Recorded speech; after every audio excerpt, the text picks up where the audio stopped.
Thank you for joining us this morning for the NCSL Environmental Health webinar on an introduction to food safety.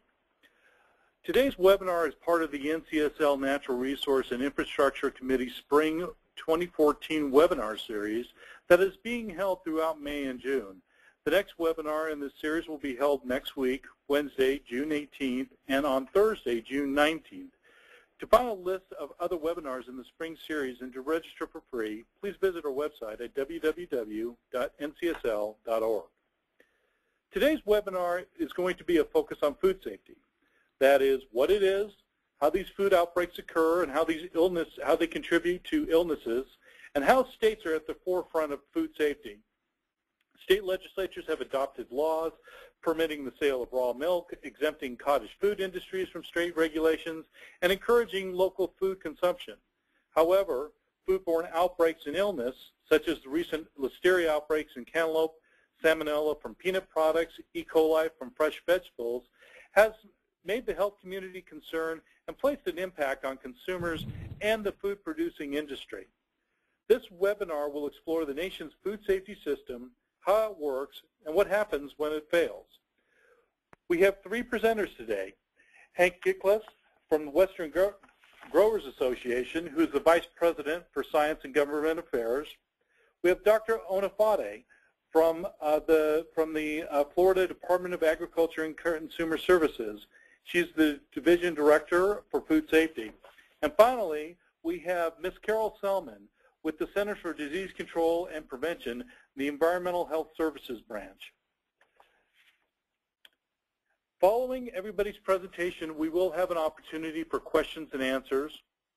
You can either submit your questions via the GoToWebinar site, or you can, the best way is to use the chat system and produce the questions that way.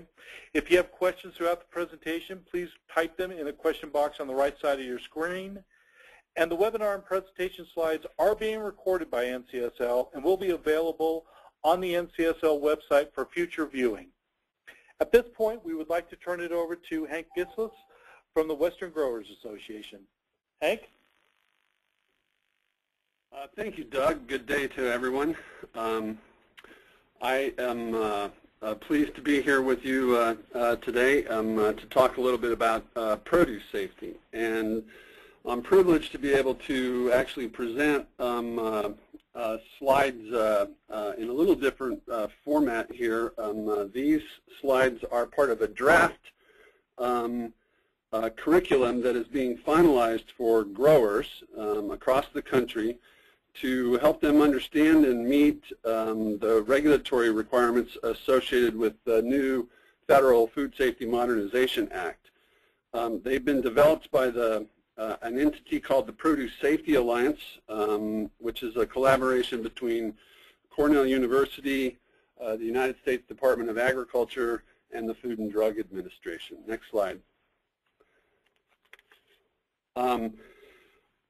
I'm going to kind of move through the first couple of slides relatively quickly because they are really sort of geared towards, what a grower might see. But you can see in the slide when it comes up that we're starting with some learning objectives for growers in conjunction with this particular module, which is the introduction to produce safety.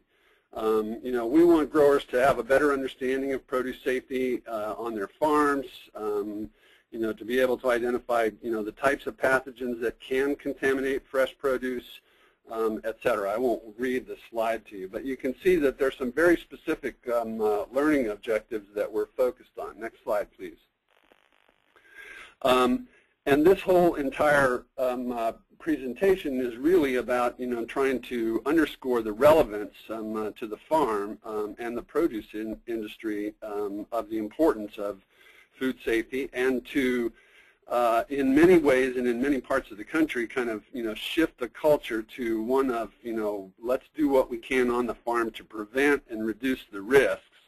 And the people who are best positioned to do that are the farmers themselves, because they know their farm, they know their practices, they know their equipment, they know their people, et cetera. So a lot of this is about fostering a culture of food safety on the farm, and a culture that specifically focuses on prevention. Next slide, please. I think to really understand food safety risks, we have to really kind of just start with some of the basic microbiology, and I won't dive too deep into this, but the biggest food safety hazard in fresh produce, despite all the concerns with residues and other things, are really microorganisms. And there are three primary groups that we're concerned with: bacteria, viruses, and parasites. So this slide gives you a couple of examples of each type of pathogen that you probably recognize, but it's just an example of a few of kind of the key things that we're focused on. There are many more pathogens that may cause foodborne illness outbreaks. I'll try to get into some of the detail as we go through. Next slide, please. So I thought this slide was important, to, like I said, underscore the issue, if you will, in terms of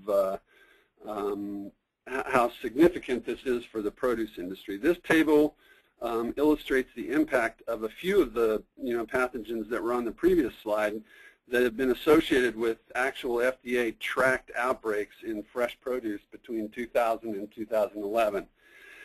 And you can see that this data shows that while some of these outbreaks may just end up with minor illnesses,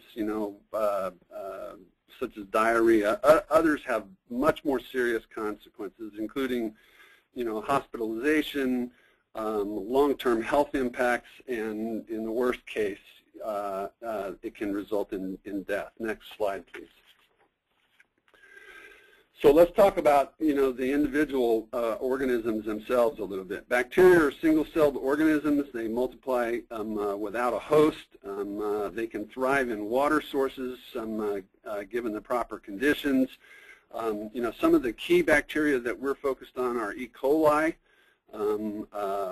pathogenic E. coli, and specifically O157H7 has been a significant concern in the produce industry, although there are quite a few others that we're now paying a lot larger, greater attention to as well. Salmonella is another one that you hear of often, as well as Campylobacter and as Doug mentioned, Listeria. I think the major point to make is that with bacteria, when there is one in the field, it's unlikely that there's just one bacterial cell. There are usually many, sometimes in the millions. And one of the things I want to underscore here is that with some pathogens, like E. coli 0157, it doesn't take much to cause an illness. I mean, you can have as few as 10 cells to result in an infectious dose. Bacteria in the right environments can multiply very quickly, reach large numbers, if they have the right conditions. Next slide, please. So what are those conditions? Well, they have to have a food supply. They typically, have to have adequate time, adequate temperature. Oftentimes we use an acronym called FATM, which is, food, sufficient nutrients to promote the growth of the bacteria, acidity. A lot of these pathogens thrive in a specific, pH range, but can grow at slightly acidic conditions. Time, especially time in unrefrigerated conditions. Temperature, pathogens grow best, above 41 degrees, but below like 135 degrees Fahrenheit. They have to have oxygen, or at least a lot of them do. There are a couple of exceptions, like botulinum,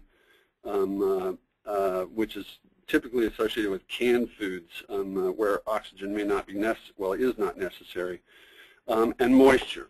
Next slide, please. So viruses are another concern. They're small particles. They live and replicate typically only in a host. This is where workers come into the equation sometimes, and we're focused on things like hepatitis. It takes only a few viral particles to make someone ill, and they're very stable and hard to kill. And I think, the produce industry is unique in the sense that we really don't have a kill step associated with any of our practices. I mean, when we're talking about fresh produce, there's no cooking, there's no blanching, there's no canning, or those types of things. So this is one of the fundamental reasons why in the farm or at the farm level, we're really kind of focused on, what can we do to prevent contamination in the first place. Next slide, please. You don't hear a lot about parasites typically in the United States, but it is another concern for the fresh produce industry. Parasites need hosts to multiply, but in the environment they can be stable and remain viable, particularly in water and things like that. So occasionally you'll hear of Giardia and others as well. And we've actually had some outbreaks associated with these. There was one actually relatively recently that's cited here where we had an outbreak associated with cilantro that was imported into this country from Mexico. Next slide, please. So E. coli, salmonella, those are the big ticket items for us. They've been responsible for most produce-associated outbreaks, but they're not the only ones that we're concerned with, and I think that's the point here. Next slide, please. So there are quite a few different pathogens that can impact produce and cause illness, and no commodity is really immune from this. So all produce can become contaminated.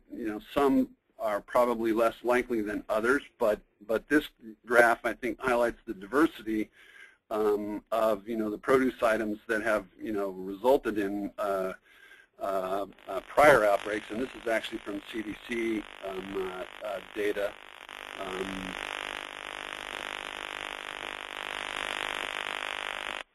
There.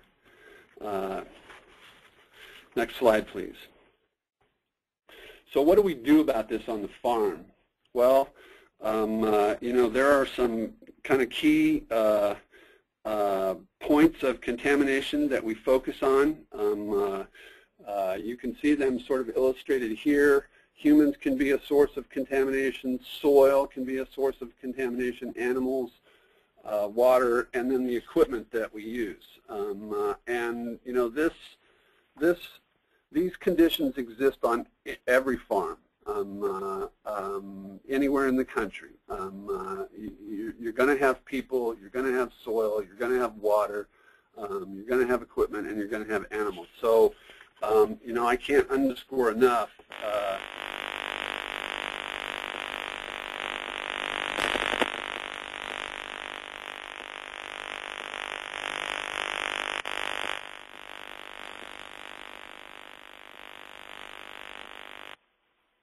So I don't know if you heard me. There was some feedback there, but next slide, please.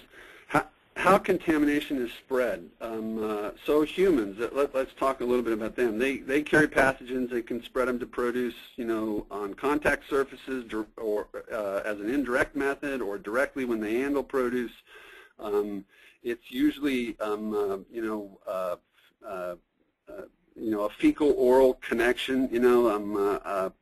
It's kind of tough to talk about, but pathogens are most commonly spread through feces, but they can also be spread through saliva and other bodily fluids. So, workers who directly contact produce, through like picking and packing pose the greatest risk, But other people on the farm, visitors, office staff, volunteers, they also, pose a risk of some sort. Next slide, please.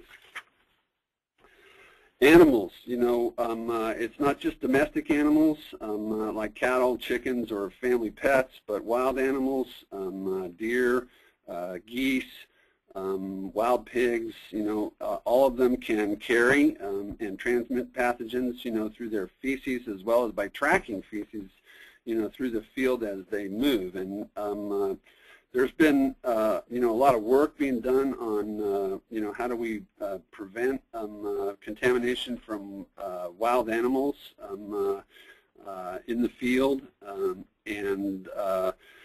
I think I would say, just as sort of a side note here, that we're getting smarter about how we do that, and we're focusing less on the animal itself than we are on the actual potential contamination in the field. So historically there may have been some efforts in different states, and certainly here in California where I reside, where there were some lists of animals of concern. We're gravitating away from those because we know that all animals present some risk, and instead sort of looking at what is the state of the product in the field, and that's helped us sort of reduce the potential to go out and destroy habitat or animals or those types of things in the hopes of preventing contamination in the field. So I think after the 2006 outbreak in spinach, there's kind of a aggressive attempt to control animals, and I think we're swinging the pendulum the other way to what is often referred to in the produce industry as co-management of both food safety objectives and conservation objectives as well. Next slide, please. Water is another issue. It's used in many ways on the farm, everything from irrigating produce to washing produce. It's a great vehicle for carrying and spreading pathogens if the water is contaminated. There is a whole module in this training curriculum that's being devoted to water, and there's a lot of research and discussion about how do we assure the quality of the water that we're using in conjunction with fresh produce. And that includes not only the quality of water, but how water is used, whether it's applied through drip or directly to edible portions of the plant, how long, prior to harvest it's applied, etc. I think one of the things that we're learning in this area is that there are a lot of factors that go into, basically a strong preventive set of practices, to assure that water is not a source of contamination or of cross-contamination in a facility when produce is washed repeatedly and those types of things. Next slide, please. Soil amendments may be one of the larger potential risks. Raw manure certainly, and I'd like to distinguish right up front. There's a significant difference between raw manure and compost.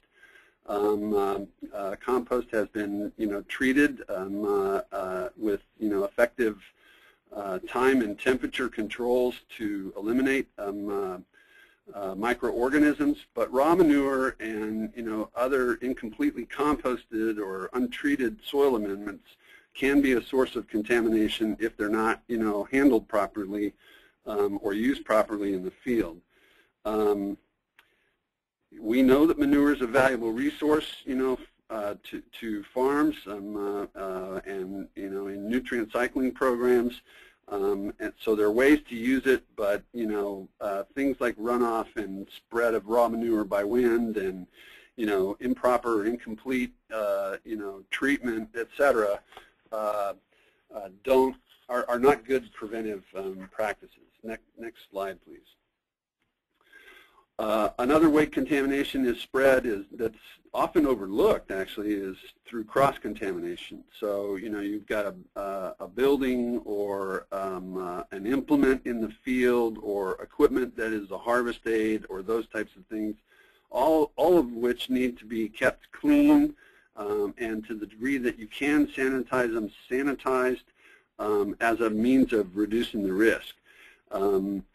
A lot of times produce operators, growers are dedicating tools to a task as another means of kind of reducing the risk, which means, sort of keeping things separate and only for that, one designated purpose. Next slide, please. So produce safety is really challenging. Many fruits and vegetables are consumed raw. There's no kill step, as I said, no cooking step. Contamination events are sporadic. They oftentimes affect very small portions of the crop. As the name suggests, microorganisms can't be seen, so the contamination is difficult to detect. Usually when it's at very low levels, it's difficult to find through any kind of end product testing.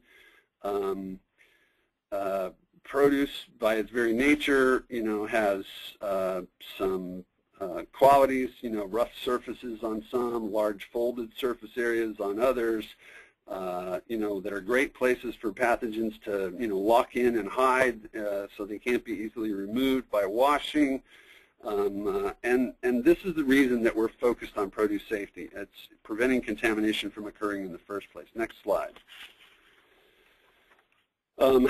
So, again, just sort of underscoring the fact that, we're trying to deliver this particular training module to growers.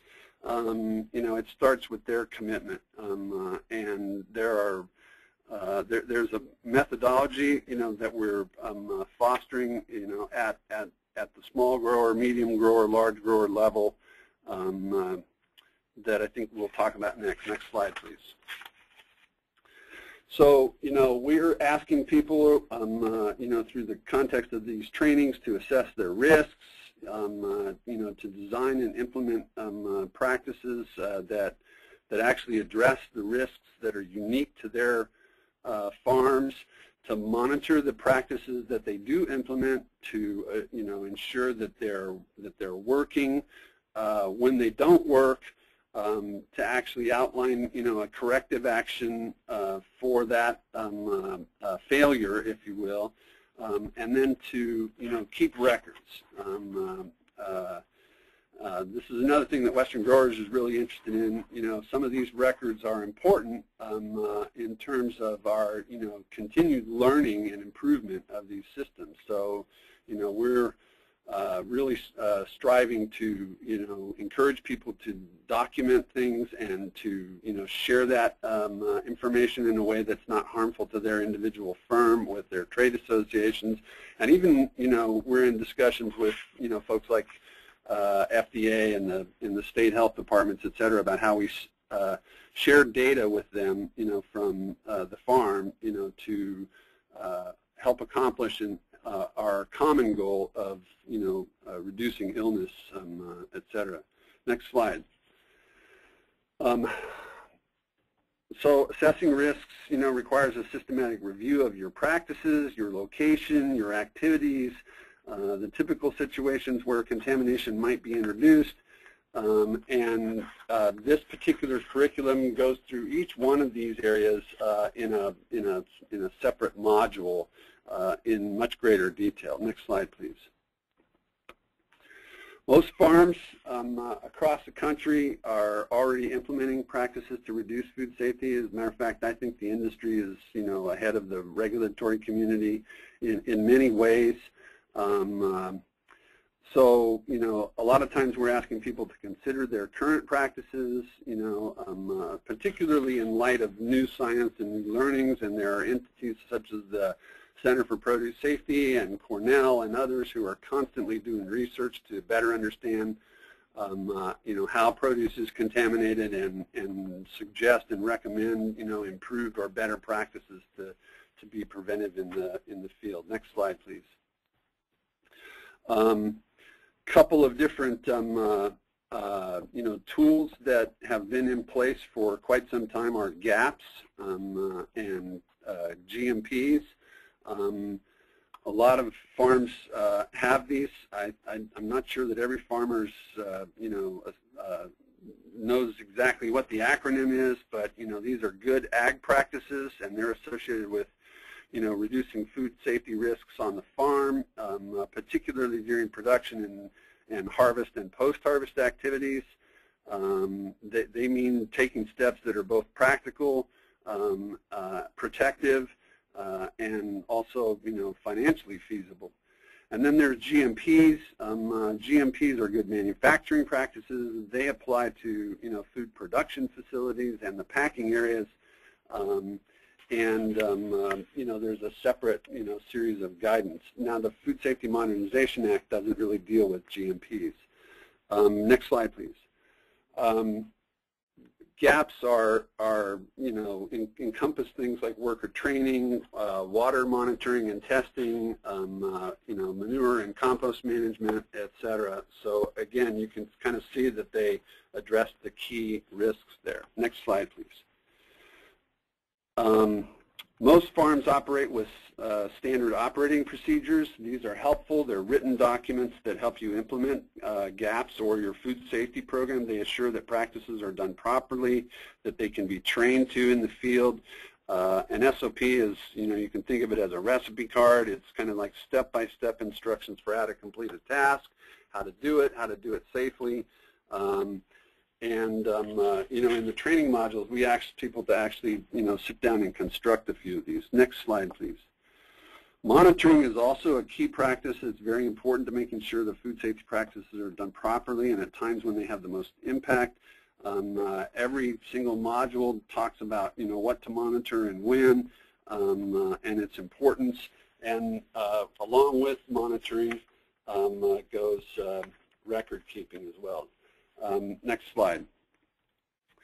The big deal is corrective actions. When you have a problem, you need to fix it. They address the problems that are identified, through the risk assessment and through monitoring. They can be established in advance. Procedure for that event. But no matter what, you need to fix problems when you uncover them. Next slide. And I've already talked about record keeping, so I won't delve into that. So my final two slides are, next slide, please. A lot of this, kind of just boils down to having a food safety plan on your farm. It guides your, commitment, your journey to food safety. It sets the culture. So, this whole curriculum is about developing a farm food safety plan so that when individual growers go back to their farms, if they don't have one, they can write a food safety plan. If they do have one, they can look at it in the context of what they've learned and, improve upon it. So last slide. I hope I've made the case that, produce safety is important on the farm. We know that outbreaks impact the health of our customers, and they reduce the confidence in fruits and vegetables. There are a lot of people who are really fond of saying that, a failure by anyone in the supply chain affects us all, and we have, lots of evidence of, a food safety outbreak, such as the spinach outbreak in 2006, or the tomato outbreak in 2009, I believe, where one failure essentially shut down the entire industry because people lost confidence in the product and the industry. So the financial viability of the entire industry is dependent on everybody doing their part. Microorganisms are a primary concern, and we're trying to foster this commitment on the farm in as many different ways as we can. I think, from Western Growers' standpoint, we look forward to, and would be happy to work with any, individual state legislature as they sort of work their way through these types of issues in their state. We're certainly involved in fundamentally in food safety in California and Arizona, where the bulk of our members reside. And I think with that, maybe I'll just conclude. There is one more slide you can look at while I finish up here. I said earlier that the industry takes this very seriously and is, oftentimes ahead of the regulatory community. At Western Growers, and we're not the only organization, we work with a lot of entities to develop, strong guidance documents and even regulatory programs in different states to, help foster this culture and commitment to preventive food safety programs on farm in the field, it's one of our priority concerns and our one of the things that we will continually be committed to until we reduce it to zero. And with that, I'll stop, Doug, and you can turn it over to the next speaker. Okay, thank you very much, Hank. Our next speaker is Dr. Tiffany Miller-Openade. She's the Director of the Division of Food Safety for the Florida Department of Agriculture and Consumer Services. Dr. Openade? Hi. I'm Dr. Tiffany Openade, and I am the Director of Food Safety for the Department of Agriculture and Consumer Services in Florida, and I'm glad to have the opportunity to speak to you all today. I think Dr. Dickless covered a lot of the science-y portions of what I had to say, so when I get to those, I might kind of skip through some of that. But, I really wanted to talk today a little bit about protecting the public health through ensuring that the food is safe. I think we take it for granted sometimes that when we go to the store and we buy some food, that the food that we are getting is going to be safe for us. And I'm so glad that we're able to do that, because I think that means that we're doing our jobs. And it's not only us, the regulatory community, but it's also the industry. We all have the same goals in that we want the public to be safe. So just wanted to talk a little bit about that. Next slide. The big deal with this is foodborne illness. We really want to keep people from getting sick, and the burden is pretty high. In the United States, we have 1 in 6 Americans that get sick every year from foodborne illness. That equals about 48 million people, 128,000 hospitalizations, and 3,000 deaths. So we do all we can to try and reduce the amount of foodborne illness, and we are doing that through food safety. Next slide. A lot of times when people think about food safety, their first thought will go to outbreaks. And a little bit of data here from 2009, 2010. There were 1,527 outbreaks, and there were 29,444 cases of illness that were associated with those outbreaks. 1,184 hospitalizations and 23 deaths.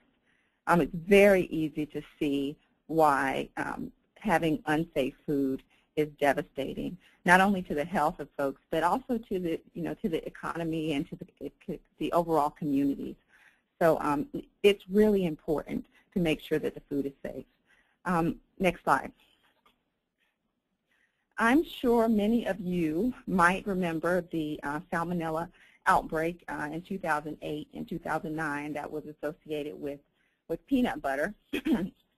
There we had 714 people that got sick. There were 46 states involved, and that's massive. That much of the country was actually involved in this outbreak. So one of the reasons why it was able to be distributed like that across the country is because the contaminant was in an ingredient, and the ingredient was a peanut product. That ingredient was put into over 2,833 different products had that contaminated ingredient in it. And this major outbreak was the result of a breakdown in the food safety system in a manufacturing facility, manufacturing processing. So it's really important that we are able to get into the facilities that are going to have a large impact. Next slide, please. And because we're so interested in public health, we try to make sure that the work we're doing around food safety is grounded in public health concerns. How can we keep people from getting sick? And we generally go by the CDC's 5 risk factors for foodborne illness, which include poor personal hygiene, food from unsafe sources, contaminated equipment, next slide, improper holding temperatures, and inadequate cooking. These are the main things that really contribute to foodborne illness. Next slide. So I'm going to shift gears just a little bit here and tell you a little bit about Florida. In Florida, we have a population of 19 million people, and I'm sure you all know how much of a tourist state we are. But we have over 94 million visitors each year. That's a lot of people that we are responsible for protecting. So we take our jobs so seriously, and you know, we are doing what we can. Here with the Department of Agriculture, we permit over 45,000 firms, and 6,000 of those are manufacturing facilities.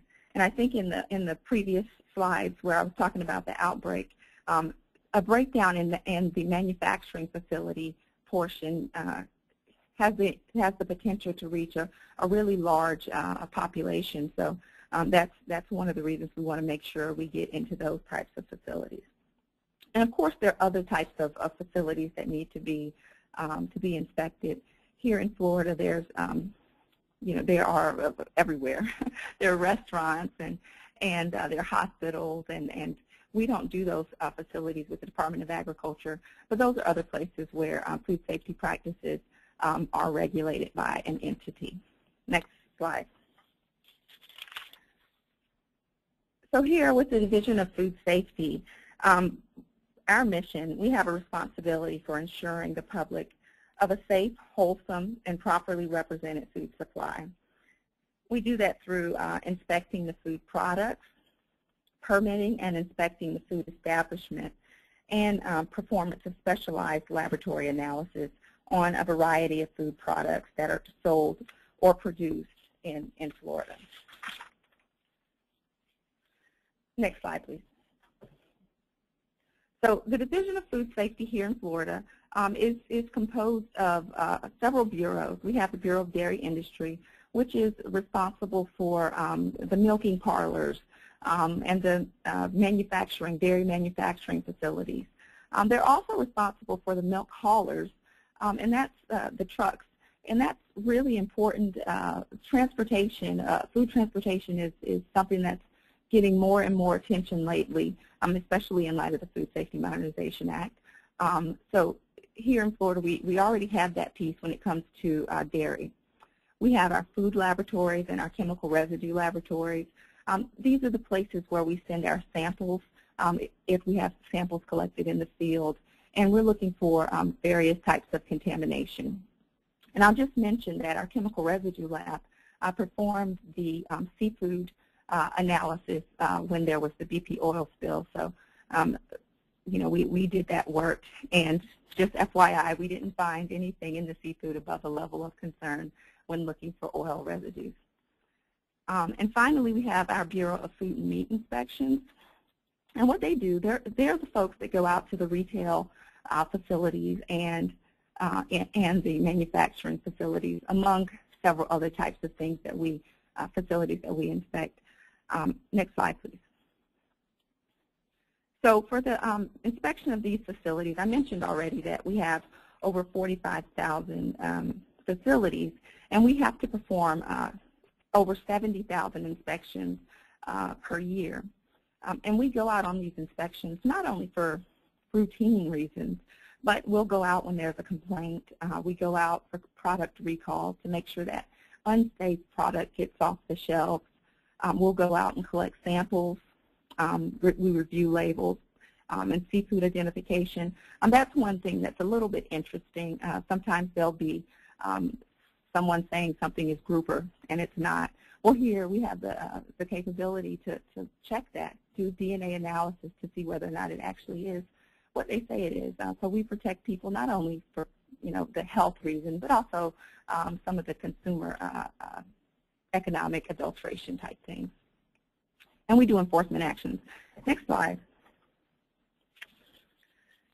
So I mentioned earlier that we have the CDC's risk factors for foodborne illness, and I'll say them one more time. Food from an unimproved source, improper cooking and holding temperatures, personal hygiene, and cross-contamination. Next slide, please. So we prioritize our inspections based on these things that can cause illness. And not only in the firms that are high risk, such as the manufacturing firms, but maybe in a grocery store. We'll go in there and we'll look at what are the risky practices that are going on in this grocery store. And it might mean that we're going into the deli section and we're looking to see whether or not the meat slicer gets cleaned every 4 hours. And we're looking at that because between those 4 hours, if you keep it longer than that, you could get the growth of different types of bacteria that can cause people to get sick. So we really try to focus on where can we have the most impact on public health. And also, we would look at the types of facilities that have risky practices overall, such as the manufacturing facilities. Dr. Gickler mentioned that botulinum is one thing that can grow in a reduced oxygen environment. Well, we go into the facilities that are canning foods where those botulinum toxins can be. So we're in there trying to make sure that people don't get sick with botulism.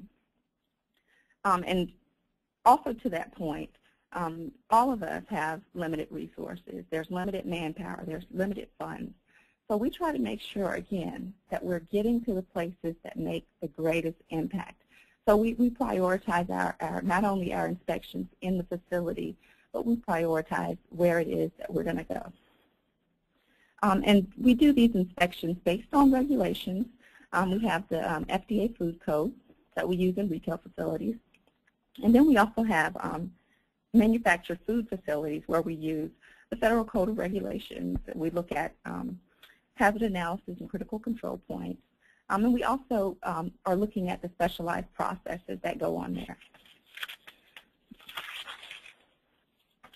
Next slide, please. So the CDC risk factors, and I've said these so many times already, but I'm going to quickly go through them one more time just so you understand what it is that we're really looking at in our inspections. So food sources. We want to make sure that the folks that are getting the foods are getting it from somewhere where that's being inspected, where that food we know it's safe. Next slide, please.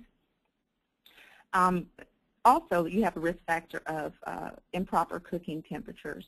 And here I just list out a couple of the temperatures where you want to cook these certain types of products to. And they need to be held there for a certain amount of time. Next slide, please.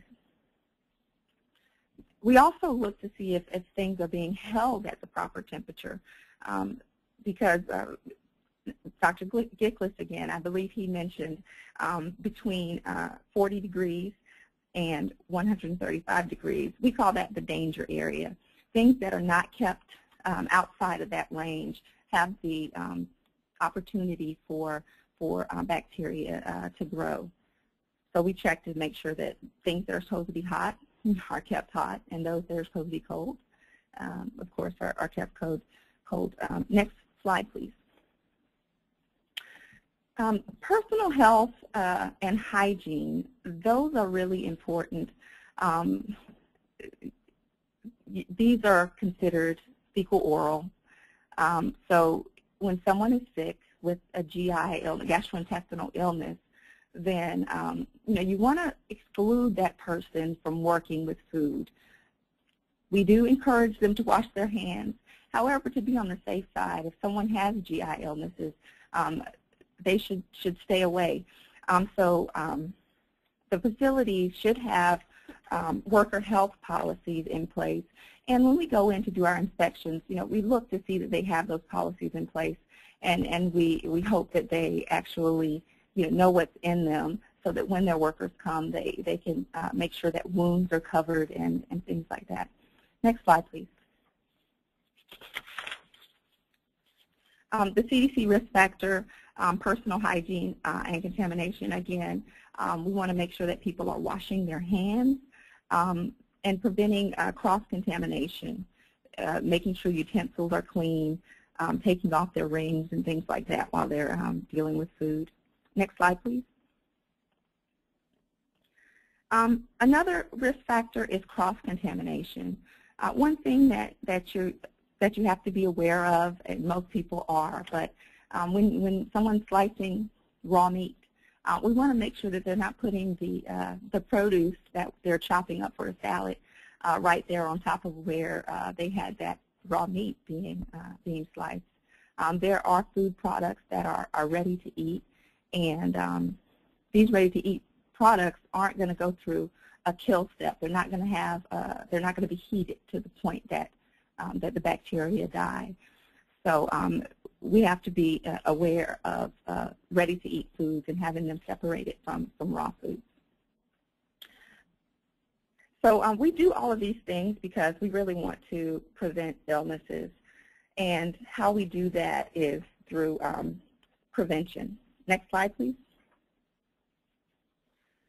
So we have our outbreak prevention and resolution, and we prevent these outbreaks in the foodborne illness through some of our routine work.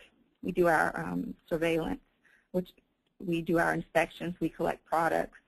We respond when consumers are complaining about something. We do our laboratory analysis. We actually have the capability to, if we find a pathogen, if we find a salmonella in a food product, we can run PFGE, which is like a DNA fingerprint. And we can upload that data to the CDC. And sometimes we actually get matches. And that would mean that, there's the possibility that this particular food source or lot of food might have been associated with a human illness. So we're involved that way as well. And of course, there's the response component. If something has happened, we have a responsibility to try and do something about it. If there's a product that's been contaminated, we want to stop it from being sold to the consumer. Next slide, please. So emerging issues, and I'm wrapping up here. Dr. Gickles mentioned it, Food Safety Modernization Act. It's really an important issue right now as different rules are being created. The produce safety rule is one that is very important that was mentioned. There's a transportation rule. There's a manufacturing preventive control rule. There's feed. There are lots of different things. And the main goal for this Food Safety Modernization Act is to help deal with food safety problems through prevention, through rapid detection and response to situations, and also through making sure that imports are safe. In many outbreaks, we can see where there's an imported product that may not have been required to meet the same standards as something that was grown domestically. So part of this is really to make sure that we all are protected regardless of where the food came from. Next slide, please. And so as a regulatory agency, we have limited areas where we can actually inspect and enforce. And generally, for our agency, we are from the farm to where you purchase the food. But there's a component of food safety that we all take on, and that's the responsibility of food safety from when you purchase the food to when it gets to your plate. And so I'll just end with saying this, food safety at home, you want to make sure that you're cleaning, that you're separating those raw from those ready-to-eat foods, that you're cooking things to the proper temperature, and that you are chilling them, getting them out of that danger zone area as quickly as possible. So thank you very much, and I will close out there. I think we're taking questions at the end. Thank you very much, Dr. Onofade. The final speaker we have today is Carol Selman with the Centers for Disease Control and Prevention. She's going to be talking about new tools for local and state food safety programs. Carol? Thank you, Doug, and thank you for the opportunity to talk about the food work at the National Center for Environmental Health at CDC. I am the team lead in the Environmental Health Services branch in the Division of Emergency and Environmental Health Services. While there are other food-related activities happening at our center, a large portion of the center's food-related work occurs in my team. Next slide, please. Overview of presentation. I will begin with a background of our food work. I know terms and definitions can be very dry, but I will just have a few that will hopefully get us on the same page for a discussion of the new free web-based training and surveillance system that were released in April of 2014. I will take a couple of slides to describe the public health problem, and some of this has already been covered by our previous speakers, and I'll go through those very quickly. These new tools are designed to address a number of factors, and some specific aspects of these newly launched tools are some of the things that I'll be covering with you today. Next slide, please. Slide 3, background. There is much more information regarding the work I'll be touching on briefly today that you can find at our website, and it's on this slide. But let me start with a bit of background regarding the work of our branch. Next slide, please. Slide, food safety work. The food safety work in our branch is primarily a product of the Environmental Health Specialists Network. We call it ESNET for short. This cooperative agreement is comprised of local, state, and federal environmental health specialists and epidemiologists. The group works together to understand the environmental causes of food and waterborne outbreaks through practice-based research. The goal is to improve environmental public health practice and ultimately to reduce foodborne and waterborne illness and outbreaks. The ESNET group is also responsible for developing the National Voluntary Environmental Assessment Information System, which we call NEVIS for short. It's a new surveillance system, and this group also had significant input in the development of the new e-learning training program that I'll be talking about today. Next slide, please. ESNET Restaurant Food Safety Studies. Let me start with a brief overview of our ESNET practice-based research activities. The overall purpose of our research is to describe food prep and food safety policies and practices. We utilize the FDA Food Code as the standard for all of our studies. We're keenly interested in identifying links among restaurant and worker characteristics and food prep, food safety policies and practices. Some of the topics of these studies are listed here on the slide. I won't take time to read them for you, but we have a number of activities that have been going on at our center for quite some time. Next slide, please. Some of the restaurant study findings and use. So just a sample of a couple of the findings from our studies and their use. We have found that restaurants with certified kitchen managers are less likely to be linked to outbreaks. We have used this information to support a national recommended policy to require kitchen manager certification via the Conference for Food Protection. We have also found the most common reasons workers give for working while they're ill include no one being able to replace them, they weren't aware that they could pass illness to someone else. Some people just have a very strong work ethic. They really feel strongly about never missing a day of work. Some people indicated that they had no paid sick leave, and that was one of the reasons why they would work while ill. CDC used this study data to inform the June 2014 vital signs on norovirus. Next slide, please. Other uses for restaurant study data include supporting an FDA outbreak investigation linked to tomatoes. During that investigation, FDA needed to understand a little bit better some of the handling practices at the local point of final service or restaurant level use, and we were able to provide that based on our studies. And various studies such as those listed here have been used by major restaurant industry leaders to review and revise their food safety policies and practices.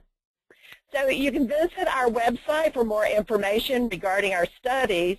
There are a number of resources there, including study protocols, data collection instruments, and other documents that can be used by local or state food safety programs as models to understand policies and practices of local or state concern.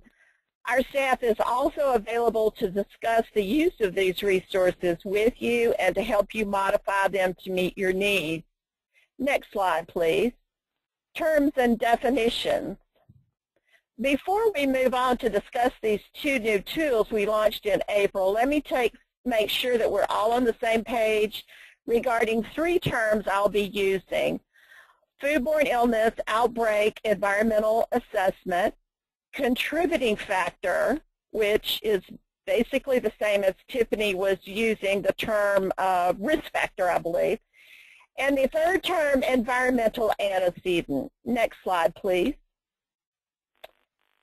A foodborne illness outbreak environmental assessment is one component of an outbreak investigation. It is led usually by the food safety program and is usually conducted by an environmental health specialist, sometimes referred to as a sanitarian. In addition to the environmental health specialists, you have epidemiologists, public health nurses, clinical and food or environmental laboratory professionals will often be included in the team that responds to a foodborne outbreak event.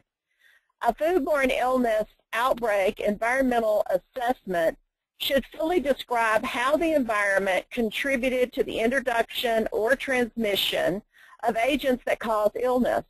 The objectives of this assessment include identifying contributing factors, identifying environmental antecedents, which I'll describe, and generating recommendations for informed interventions, both short-term and long-term.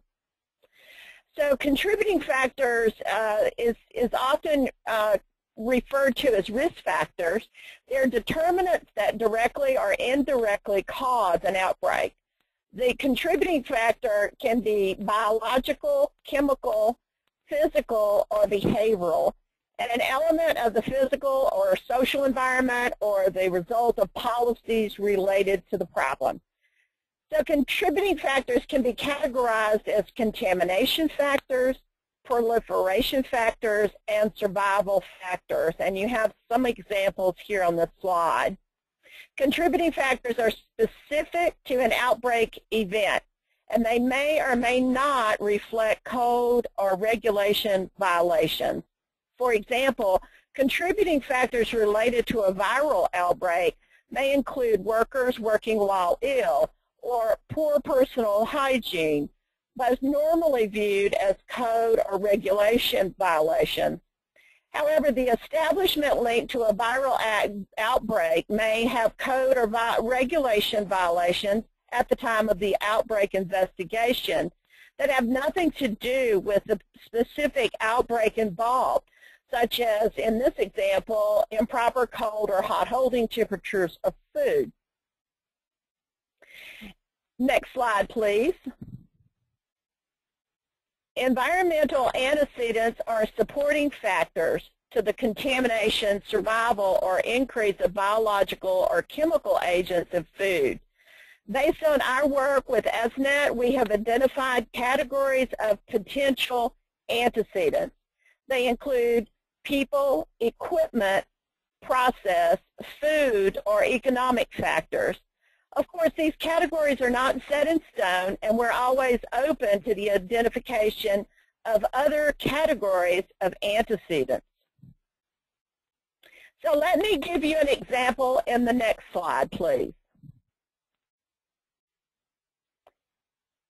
So let me just run through this quick example on E. coli, an E. coli outbreak associated with salads eaten in a restaurant, and we're just going to say it was caused by a restaurant worker hurriedly using the same equipment to first handle raw, say ground beef, and then ready-to-eat salad without cleaning the equipment in between. So in this example, a contributing factor is cross-contamination from ground beef to ready-to-eat food through contaminated equipment. The environmental antecedent, the food worker was in a hurry, which may have indicated understaffing. We don't know, but it's certainly something to investigate, and had not been trained in the importance of preventing cross-contamination. So in this example, this is a very simplistic example just to sort of give you an idea of what we're talking about when we talk about contributing factors and environmental antecedents. Next slide, please.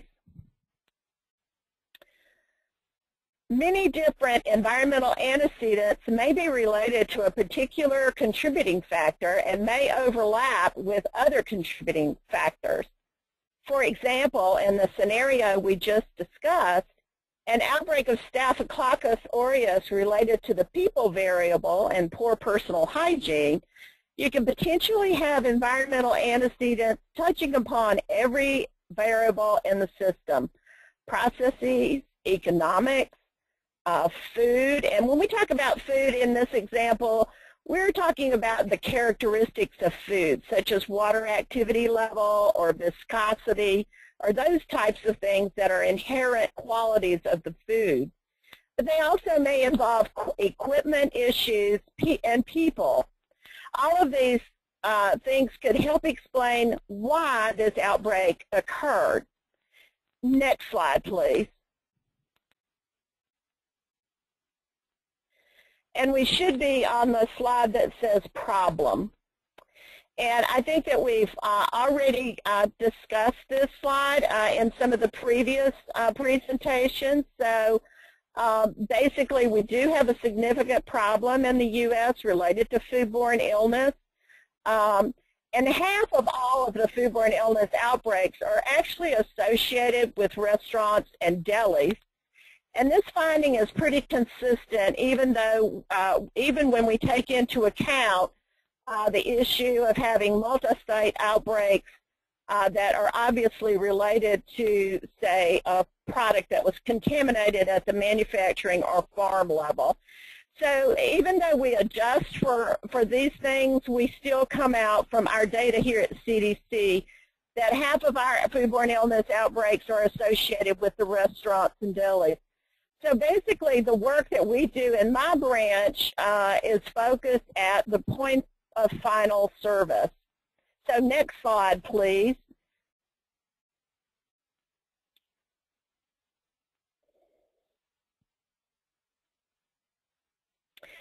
Based on a study conducted by Dr. Laura Green and I, we found that the environmental health specialists focused on pathogens during outbreaks instead of contributing factors and their environmental antecedents. A lack of communication between epidemiologists and environmental health specialists was found to be a barrier to environmental health specialists actively engaging in foodborne illness outbreak environmental assessments. And local environmental health specialist staff require training because they're not involved in outbreaks often enough to attain competency in outbreak environmental assessments. And finally, while CDC has a foodborne outbreak surveillance system that all states report to, contributing factors, or what happened to cause an outbreak, are not reported very often. and is sometimes inaccurate when it is reported. So no information is reported regarding environmental antecedents or why contributing factors occur. This information is pivotal to the development of policies and/or practices to keep food safe, or to understand why policies or practices designed to keep food safe are not properly implemented. So understanding how and why outbreaks occur is at the heart of preventing them in the future. Next slide, please, and it should be new tools. So let me just quickly describe our new training and surveillance opportunities that we anticipate helping to address these problems. Next slide, please. Let me start with the training. The training can be accessed at the web link on this slide. We realized that if a new surveillance system was to be launched, those reporting data to that system would need a basic understanding of how to conduct a foodborne illness outbreak environmental assessment. So while this training is free and available to anyone who would like to take it, the target audience it was designed for includes the local, state, and federal environmental health specialists who are involved in foodborne outbreak investigations. Next slide, please. It should be titled E-Learning. This interactive online course is designed to help prepare individuals to serve on a team that investigates foodborne illness outbreaks in restaurants and other food service venues. However, the basic principles of a foodborne outbreak environmental assessment are the same, no matter where in the farm-to-fork continuum a foodborne outbreak environmental assessment is conducted. It is stressed in this training that the point of final service in terms of a restaurant or deli or other retail food service facility is being used as an example in applying a systems-based approach to the environmental assessment. The training uses cutting-edge e-learning technologies to develop competency in environmental assessments during outbreaks. This free training resource is available to anyone in the world who has internet access. The training includes a pre-test and a post-test to help learners and our training administrators determine if improvements in knowledge is occurring. Continuing education units are also available for those interested. The training launched on April 14th, 2014. In the first 7 weeks, we had almost 450 individuals sign up for the training. 80% of those were from 43 states. The remaining 20% was from 25 international locations. Next slide, please. The training incorporates gaming theory. The purpose of gaming is to help encourage the learner to engage the learner in each exercise. For example, within each exercise, the learner's actions are evaluated and rated on how effectively and efficiently the individual utilizes a system approach, critical thinking skills to complete the environmental assessment exercises. The gaming element isn't just for entertainment purposes. Instead, gaming is used to promote competition with oneself and encourage risk-taking actions in a consequence-free environment. Learners will receive a report at the end of training with a constructive assessment of their strengths and weaknesses related to critical thinking skills, specifically their ability to identify contributing factors and environmental antecedents. Each virtual learning experience scenario in the training is framed as a forensic foodborne outbreak investigation mystery. As you can see in the list on the slide, the participants have a number of decisions that they are able to make. At the end of the training, the learners must identify contributing factors and environmental antecedents. The learner's actions and conclusions are tracked and evaluated, and the learner receives real-time individual feedback. The National Voluntary Environmental Assessment Information System, which is the next slide, please, is a new surveillance system targeted to jurisdictions that inspect and regulate restaurants and other food venues such as banquet facilities, schools, and other point of final service locations. The system provides an avenue to capture environmental assessment data that describes what happened and why events most likely led to a foodborne illness outbreak. Next slide, please. And this slide should be a schematic. The title is Using Environmental Assessments to Investigate Disease Outbreaks. I will use some schematics in the next two slides to help you envision the evolution of events that will generate the data to be reported to this new surveillance system. All of the work regarding the training and the surveillance system is based on a systems approach, meaning while we are focused on a myriad of details, we are continually aware of the larger context within which these details exist. In other words, the whole is greater than the sum of its individual parts. Let's start with the left side of the slide with inputs or a medium. It could be any medium. It could be food or water or wastewater. Today we're talking about food. So as food travels through many systems on its way from farm to fork, at each point along the food chain, each of these systems, whether it is a farm, a processor, a distributor, or point of final service such as a restaurant, has barriers or measures to prevent the contamination, survival, and growth of contaminants or the introduction of physical hazards. These barriers or measures may be successfully implemented, resulting in no illness, or these barriers may not be successfully implemented. For example, the system may have been overwhelmed with a particularly heavy load of contamination or any number of other reasons. The food that comes out of the system in question is not safe. When people eat the food and are exposed to whatever the hazard may be, depending on the type of contaminant, the health outcomes may include no illness at all or some illness to a varying degree, depending on things like susceptibility of the exposed, the virulence of the pathogen involved, or any number of reasons. But at some point, enough people get sick for the public health community to recognize that an outbreak event is occurring or has occurred, hopefully before anyone is irreparably harmed or even killed. Next slide, please. Carol, the computer system is going to cut us off in about a minute here. Is there one or two last points you'd like to bring up for the folks before we move to questions? You know what? Let me just go to this next slide.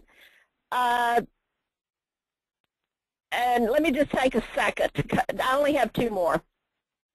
So basically, when we identify an outbreak, you can see on this next slide that it's very messy. Makes all of our lives complicated, and we'll just jump ahead. The last slide where we have NEVIS, the reporting surveillance system is where we will be able to capture the information that we need on contributing factors and environmental antecedents to be able to help people understand causes and to also prevent outbreaks in the future. So Doug, I'll just stop there and we'll let people ask questions. Thank you very much, Carol. We only have a few questions. The first one is for Hank. The question comes forward is, how big of an economic impact has foodborne outbreaks been to the produce industry? Well, I'm not sure. I have the numbers top of mind to really answer the question. I seem to recall that the tomato outbreak that occurred in 2007, and that could be used as an example of some of these, sort of larger outbreaks affecting a single commodity. The financial implications of that were in excess of, I want to say, $100 million dollars across the industry.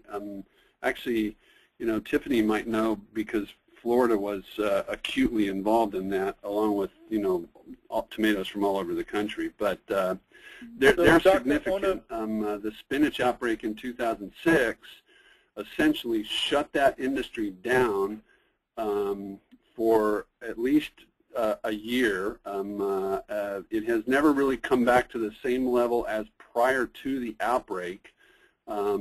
And the implications went beyond spinach actually into, a softening of the market for other leafy greens at the period of time. So, these, besides the impact on the individual, firm, these have significant, financial impacts for that commodity and that industry specifically. Thank you. Dr. Onofade, could you follow up? What kind of outbreaks are you seeing go on in Florida, and are there specific areas with vulnerable populations that you're particularly concerned about? Well, I can't not say something about the tomato. It was a very big deal back then. Tomatoes were implicated, and it was just devastating to the tomato industry, which is huge here in Florida, and to, I believe, tomatoes across the industry across the country. And it ended up not being tomatoes and was an imported product or commodity. But to that end, the tomato industry here, they took some major steps forward, and they chose voluntarily to be regulated by the Department of Agriculture. They wanted to be able to say, hey, our product has been evaluated and is evaluated to the point where we believe that it's safe. So that was huge, and that is it's sort of a big deal because it kind of laid the groundwork for some of the things that are coming out nationally now. As far as outbreaks, I'm not going to really get into that. I'm on the regulatory side, so I don't deal too much with those outbreaks anymore. But when there is an outbreak, we work very closely with our Department of Health, and we accompany them, and we kind of we follow behind the EPI, and if we have to initiate a recall or something, that's where we would really step in. Thank you very much. We have another question. What can state legislatures do to help the industry curb foodborne outbreaks? Well, I guess I put it out there to everybody, but Hank, you may want to take the lead on this. Well, yeah, so I'll start. I think one of the debates that's going on in the produce industry right now is it surrounds the exemptions from federal legislation like the produce rule. Smaller farms, farms that ship directly to consumers or to restaurants or retail outlets that are proximate to their location or into farmers markets, are generally excluded from some of the requirements. And there's a large cross-section of the produce industry, as you might imagine, that's concerned about that because, as I stated in my presentation, the impacts on one farm affect us all, even if it's small. And there's a debate about, okay, should we mandate, those controls, et cetera. But I think, where we land at Western Growers is, we like to provide incentives for, people to, engage in and, promote food safety through the carrot, if you will, rather than the stick kind of thing. So I think, support for programs that encourage, education and training and, ease of licensing and, those types of things are probably the tools in the toolbox that, need to be brought to bear to sort of foster this commitment to food safety throughout the industry. Thank you very much. We got one final question. It's for Carol. The question comes forward.